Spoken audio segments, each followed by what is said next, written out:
Good noon to our listeners. How do you do on this fine afternoon? This is Han. Together with me today are these lovely dames. Shucks, Han, you sure do love to flatter. It's a pleasure to be here. I'm Aya. And I am V. Welcome to Brown Table Discussions where we are reporting live from Manila.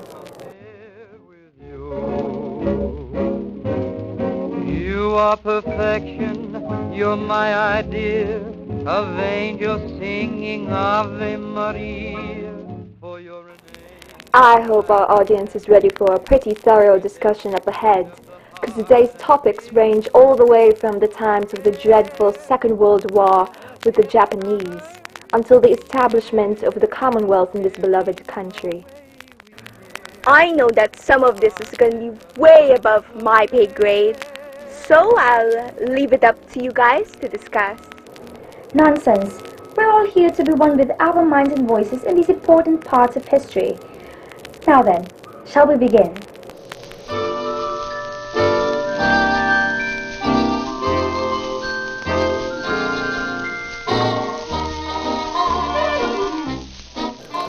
First, I've absolutely got to ask you this. What are your favorite books? Aside from criminal cases, Filipino books have been taking up my time lately. I don't know. Is it the sign of the times?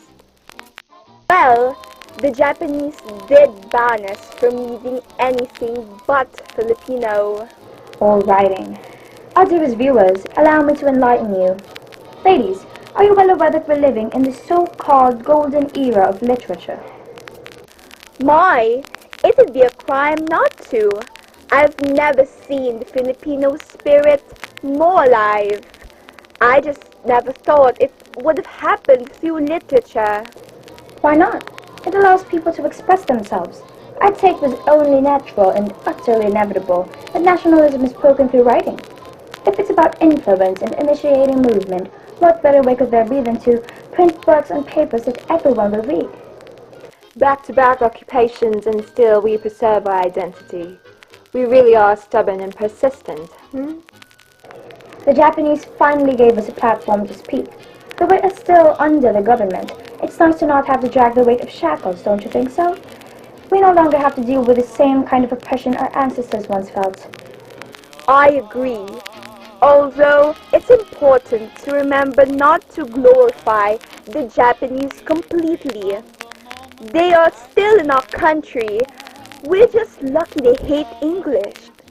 So, Ray, tell us more about the Golden Era. Let's start from the beginning. We all know about the American colonization, yes? Right. Of course. One of the most established impacts or evidence of their authority over us lies in the educational institutions that they built. According to Theodore A. Agoncillo's notes, he said that America's school systems had, and I quote, the greatest and probably the most lasting effect in the political and cultural development of the Filipino, end quote. They wanted the same thing the Spaniards did, influence. But perhaps they saw how candid, explicit oppression backfired into deviancy and rebellion, so they presented themselves as friends who wanted nothing more than to help us rise on our feet. A complete opposite from the Spaniards' approach, with deceivement as the primary tactic. And the first thing they teach us is, we can only do that. We can only be truly free if we follow their ways. So, what happened next? Once schools were built and American teachers were sent to the Philippines and were assigned to their respective branches, the U.S. government mandated all children at the age of 7 to enroll in the schools around their hometown and provinces. And in these systems, there are 3 degrees of schooling. First, elementary level, which encompasses 4 primary years and 3 intermediate years. After that, the secondary level, which is more popularly known as high school. 4 years and then college, right? Precisely, but students had a choice in college. They could either take 2-year academic or vocational courses or attend a 4-year academic institution. I'm curious. See, the Spaniards introduced religion to us. but it must have changed after the US came. So, was Christianity still being taught in schools? Simple answer. No.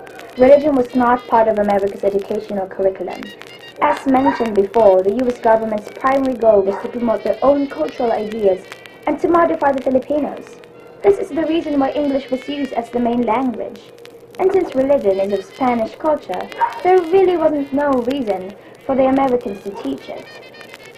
Accomplished students come with every school, and during the American period, if you excelled in your academic performance, you will be sent abroad, where American professionals offer you a higher degree of learning, and these students become specialists in their careers. Talk about subtly implying that they are a superior race. Writers back then were only privileged if they wrote in English. They had complete access to the latest creative innovations and the platforms in which they are published, such as metropolitan and national publications, whereas the works of Filipino writers only reached campus newspapers and magazines. And it's ironic because Filipino students fell behind in language-related courses. With math and sciences, they were on par with the American pupils, but we struggled a lot in understanding the new concepts brought forth by a foreign language. Understandably so. Languages aren't figured out by some kind of equation, nor can it be learned by simple memorization. Did you know that only 4% of people who start learning a new language reach basic fluency after 3 years? While it isn't impossible, it's also not the easiest thing to do. These things take time and constant practice, evidently. You are both right.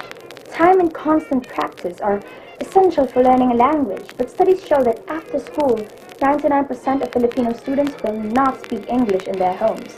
Basically, we were mass forced to swallow everything about America, their culture, the language, the mindset that they are the world's greatest country, and then chuck up all of ours. So, how exactly is this related to Japan and the Golden Era?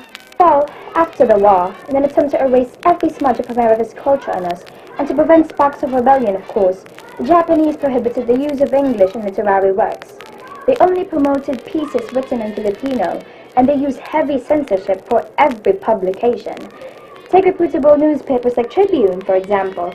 They used to be the foremost morning paper in Manila, but with Japan monitoring every paper, the company became a propaganda mouthpiece for the Japanese, which made them the target of insults and disdain from their previous readers. In fact, there were 3 conditions that writers had to comply with in order to publish their works. First, secure a permit.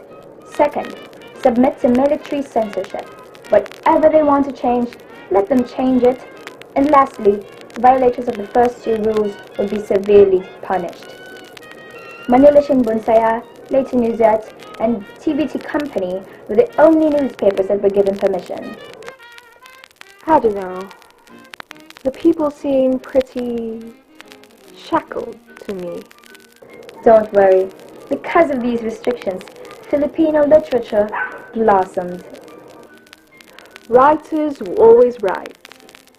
No matter the language. Filipino writers took the chance and wrote short stories, poems, screenplays, and other forms of literature. Their works depicted the lives of the Filipino people, and because of this, nationalism became part of the mainstream media. For example, here, this is Carlos P. Romulo's I Saw the Fall of the Philippines. It's a book that recounts the events that transpired when Bataan fell and the despair of war. This book is called More Than Conquerors by Edilberto Tiempo, and it's the perfect read for writers like me. It's a story about a group of workers making an effort to aid the Philippine Free Press by publishing articles underground. And here's another one, Narciso Reyes, The Land Where I Was Raised. Oh, I know this one.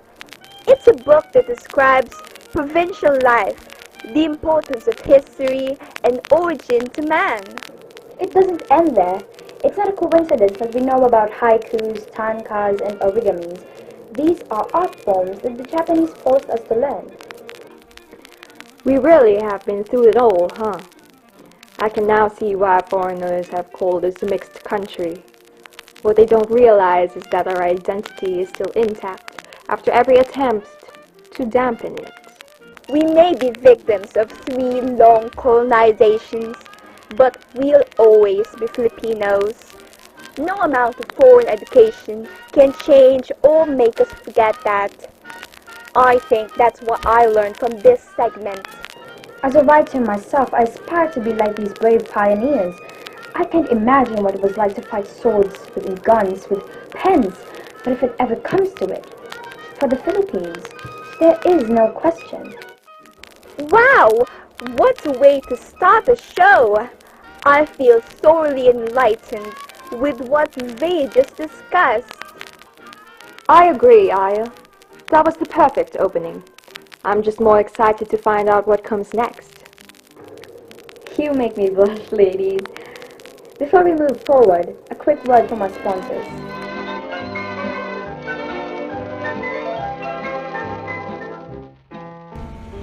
In need of legal assistance? Have it your way at Bunquin Law Office. Bunquin Law Office and Associates takes pride in ensuring the success of their solutions for all your legal concerns. Just dial 63915-984-1358 or reach out to our addresses in Manila, Makati City, Quezon City, and in Oriental Mindoro, open 8 o'clock to 5 o'clock p.m. on weekdays. Here in Bunquin, we make things right the right way.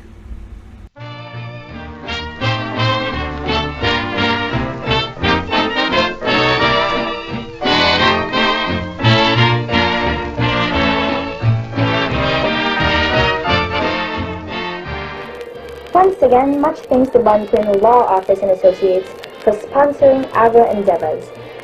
Speaking of the law, the next subject we have at hand is the recently inaugurated Commonwealth of the Philippines, which was made possible with the 1935 Constitution.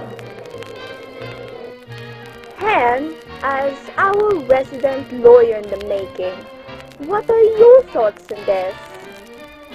To be frank, I personally believe it to be the best written Philippine charter to currently exist, and perhaps even against ones that will be proclaimed in the future.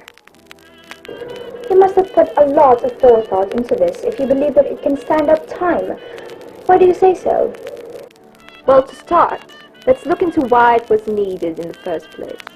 With the inauguration of the Commonwealth of the Philippines, the Filipino people needed a legal foundation to begin the transitional government in order for the country to be granted independence. The Philippine Independence Act of 1934 stipulates that this constitution was written on May 14, 1935, and was put into full effect by the 15th of November of the same year. Somewhere in between those periods, the then only proposed constitution was even ratified by President Franklin D. Roosevelt. Was there no set constitution before this? What articles did it have that made it different?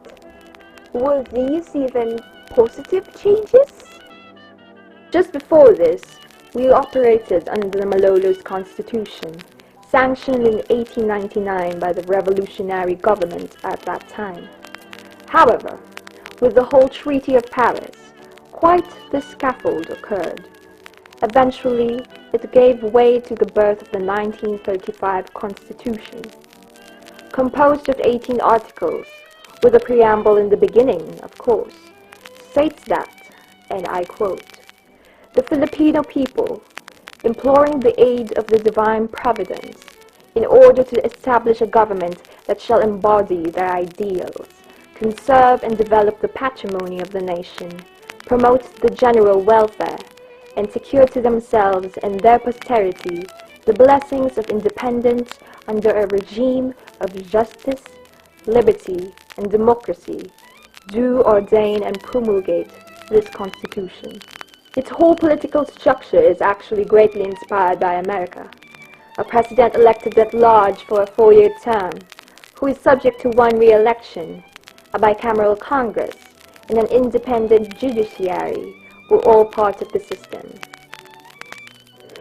What do you think will happen to this after we are granted our independence? With how integrated America is in our society, I don't think it will be that surprising if we would eventually model our government to that of America. It's the best route to take, in my opinion. If you have paid any attention to the countries around us, a lot are falling into military dictatorships and even communist revolutions. With the Constitution, I only see stability ahead, at least for the next decade or so. Other than what you've already mentioned, are there other issues that the 1935 Constitution addresses? To name a few, there's natural resource protection, territorial expansion, and the construction of a president-led administration. I think I've already greatly emphasized the last one. But speaking of, Manuel L. Quezon was the first elected Commonwealth president.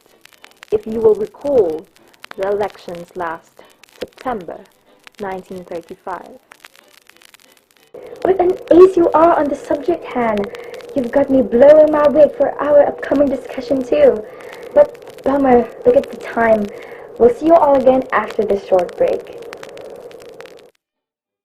For 11 years, the Philippines will govern themselves under American sovereignty and then will have complete independence. President Roosevelt certifies the recently adopted Constitution, America's pact with the people of the new Commonwealth, who are represented at the ceremony by Manuel Quezon, Philippine independence leader. I am happy to state that the Constitution submitted to me on behalf of the Philippine Constitutional Convention for certification under the Tidings-McDuffie Independence Act conforms with the provisions of the Act.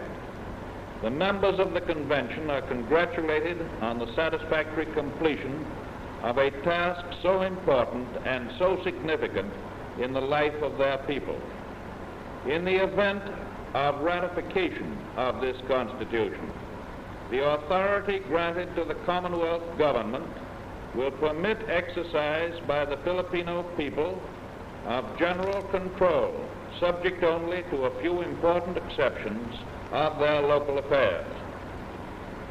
And so, Senor Quezon, I congratulate you, all of you. Mr. President, I want to express to you the thanks of my people.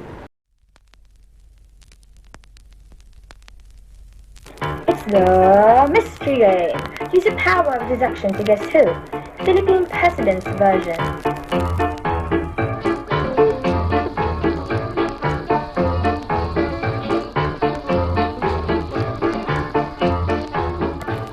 Take their oath in Corregidor. Was he president from 1935 until 1941? Is he the first Commonwealth president? Did he die due to tuberculosis? It's Manuel L. Quezon. Was he part of the Calibabi Party? Did he serve when the Japanese occupied the Second Philippine Republic? Is he known as the puppet president? It's Jose P. Laurel. Did he take over Quezon when he died and served from 1944 until 1946? Was he the vice president for the terms before? It's Sergio Osmeña.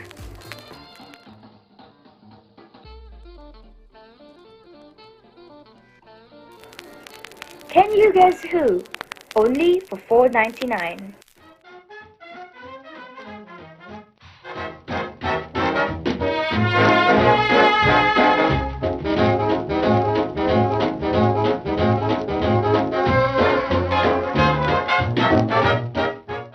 And we're back, everybody. Much thanks for staying on the program and not taking the air. Let us now get on to our final segment, how the Philippines saved the Jews from quite the pickle. I'd say it's more than just a pickle, V. Don't you think so too, Aya? After all, you are the only sociologist on the show. Definitely. The persecution of Jews, though it has died down with the war, has repercussions until today. I'm sure you dames and gents are well aware of the atrocities they experience. It's one that Jews are in great gratitude for. During the Holocaust, around 1,200 Jews were saved because the Philippines was declared a sanctuary by the late President Manuel L. Quezon. He disregarded immigration policies for the sake of providing a safe haven. What a true humanitarian act! But how was it made possible? Why couldn't the other countries do the same? Jews had already begun their habituation in the Philippines even before this time. The Frade brothers, who were well-known owners of a cigar manufacturer, proposed to the President and American High Commissioner Paul McNutt a special immigration program. Well, what dear gents are they? I bet they were absolute dreamboats. I wouldn't know much about that, V, but what I do know is that their proposal later on stipulated a condition that the responsibility for the immigrants will not be shouldered by the public. This gave way to establishment of American Jewish organizations funded by the Joint Distribution Committee and Refugee Economic Corporation. Were there any criteria or requirements needed to be presented by the Jews, or was anyone just free to seek asylum in the Philippines? Yes, there were, and this actually dwindled the projected 10,000 refugee goal. Only those who will be able to contribute to the Philippines, like doctors and physicians, were the ones approved to emigrate. That's very unfortunate. Were there no special exemptions? Surely other professions can also be considered. There was no wiggle room given for this method, but the request by Sigmund Tober and his family, who were Viennese Jew cutters and sewers, paved the way for the Mindanao Plan, where they sought residency. The family claimed they owned a farm and therefore could help the Philippines in terms of agriculture. American President Franklin Roosevelt then pushed through another immigration proposal called the Mindanao Plan, which sought to bring Jews in Mindanao to provide help in the underdeveloped areas. That is delightful to hear, Aya. This was proved, yes? Thankfully, it was, but like the previously mentioned plan, it also had its conditions. The Jewish refugees were expected to undergo naturalization, and once again, the responsibility must not be a public charge. Though, notably, President Quezon did put extra effort in his collaboration with American agricultural experts to know which lands the Jews could help in bettering. That's to be expected. But what about the political and economic strife occurring during those years? It's like you're reading my mind, Han. These were actually the reasons why the plan ultimately failed.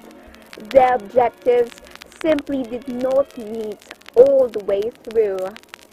Those who were fortunate enough to escape Nazism in Europe, however, had struggles of their own, as the Philippines fell under the colonization of the Japanese.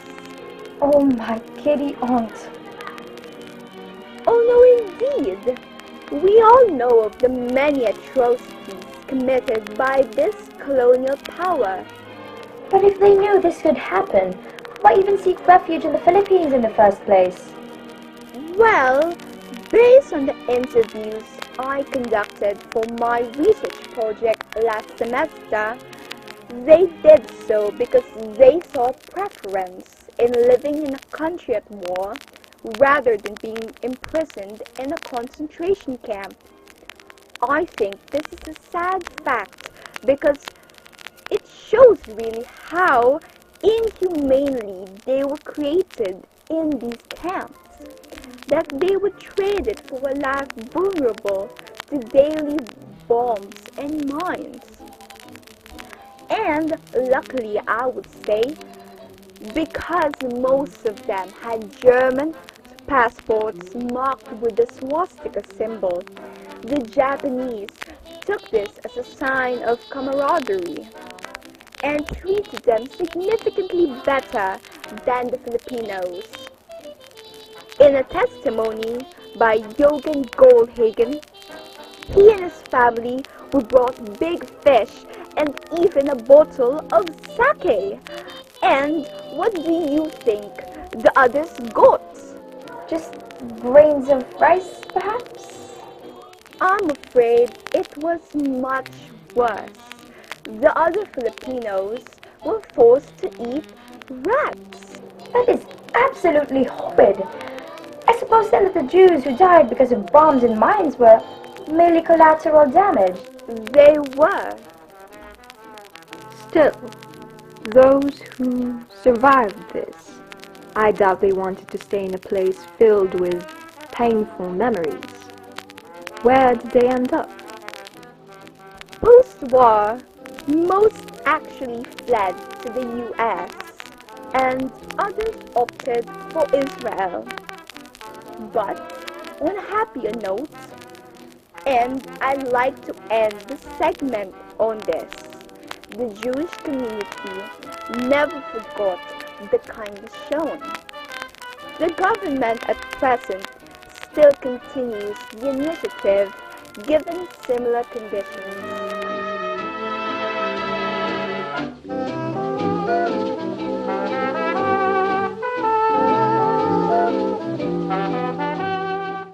Indeed, this has been a very much stimulating discussion on this fine afternoon.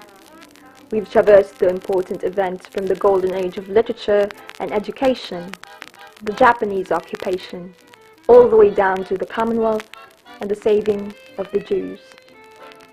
History, though tragic, it is our duty to never forget. To forget is to deny the present any significant meaning. And that is why once more, we would like to offer our biggest recognition to our sponsor for today's episode of Brown Table Discussions, Bunquin Law Offices and Associates.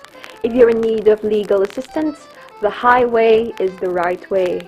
At Bunquin Law Office, we make things right. Dial 63915-984-1358 right now for your legal needs. That's 63915-984-1358 for your legal needs. This has been Han, Vei, and Oya reporting to you live from Manila, and we'll be seeing you on the next episode about the upcoming last president of the Commonwealth era. Once again, good afternoon, and have a pleasant day ahead.